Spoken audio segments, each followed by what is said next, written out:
عید الاضحیٰ کے موقع پر قربانی کے گوشت سے پہلے کچھ نہیں کھانا چاہیے اور نہ کچھ پینا چاہیے، اس کی کیا حقیقت ہے؟ جی بالکل، جن مسلمانوں کو قربانی کرنے کا ارادہ ہو ان کو چاہیے کہ وہ اپنی قربانی کے گوشت سے عید الاضحیٰ کے موقع پر تناول فرمائے۔ ان کا پہلا کھانا عید الاضحیٰ کے موقع پر قربانی کا گوشت ہونا چاہیے، یہ مستحب اور بہتر عمل ہے۔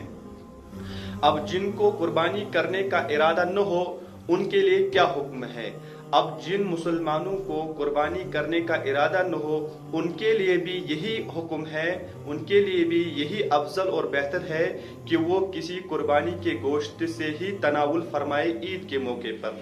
آپ صلی اللہ علیہ وسلم عید الاضحیٰ کے موقع پر بعض روایتوں میں آتا ہے کہ قربانی کے جانور کی کلیجی سے آپ صلی اللہ علیہ وسلم تناول فرماتے تھے، تو لہٰذا مسلمانوں کو چاہیے، ان کے لیے بہتر اور افضل حکم یہی ہے کہ قربانی کے گوشت سے پہلے کچھ کھائے پیے نہیں، بلکہ اپنا کھانا اور پینا ان کا قربانی کے گوشت سے ہو۔